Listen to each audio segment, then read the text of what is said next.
What is a web page, how does it work and how it is different from a website. Web page क्या होता है, कैसे काम करता है और कैसे वेबसाइट से अलग है। तो वेब पेज का मतलब ये होता है कि हर एक पेज, जैसे आप नोटपैड में कुछ लिखते हैं या फिर आप कहते हैं वर्ड में कुछ लिखते हैं या आप कुछ पीडीएफ फाइल बनाते हैं, तो ये जो सारी फाइलें हैं इन सब के लिए प्रोग्राम है। नोटपैड के लिए नोटपैड पे खुलेगा, एमएस ऑफिस में वर्ड खुल जाएगा, मतलब उसका जो वर्ड वर्जन है या वर्ड जो उसका पार्ट है, पीडीएफ खुल जाएगा एडोबी में। इसी तरीके से जो वेब पेज है वो खुलेगा आपका ब्राउज़र में। तो ब्राउज़र का जो पेज होता है, ब्राउज़र एप्लीकेशन ऐसा है जिसमें जो पेज खुलता है उसे हम कहते हैं वेब पेज।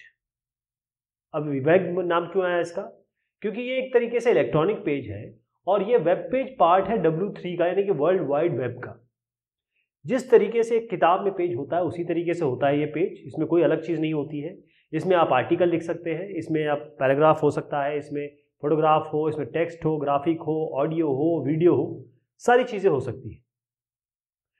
अब अंतर क्या है वेबसाइट और वेब पेज में। देखिए, जब एक वेबसाइट आप बनाते हैं या देखते हैं, इसके अंदर बहुत सारे पेज होते हैं। जैसे अगर मान लीजिए यहाँ पर आए और इस पर आपने क्लिक किया तो ये आपको दूसरा पेज दिखाएगा, इस पर क्लिक किया दूसरा पेज दिखाएगा, यहाँ पर सर्च करेंगे, यहाँ कोई लिखेंगे तो सर्च कर देगा। ये कहने का मतलब ये है कि वेबसाइट जो होता है वो वेब पेज का कलेक्शन होता है, कि जब भी आप कुछ क्लिक करेंगे एक नई चीज़ निकल के आएगी ना, एक नया पेज दिखेगा आपको। तो वेबसाइट है, आप इसको मान के चलिए ये कलेक्शन है किनका, वेब पेज 1, वेब पेज 2, ऐसे करके तमाम पेज उसमें होंगे। तो ये दोनों में अंतर है। होता क्या है कि यहाँ पर आपका एक सिस्टम है जिसके अंदर आपने ब्राउज़र ओपन किया, यहाँ पर आपने कोई यूआरएल लिखा या कहीं क्लिक किया, तो ये क्या होता है कि यहाँ पर एक वेब होस्टिंग या सर्वर होता है जिसको हम वेब सर्वर भी कहेंगे।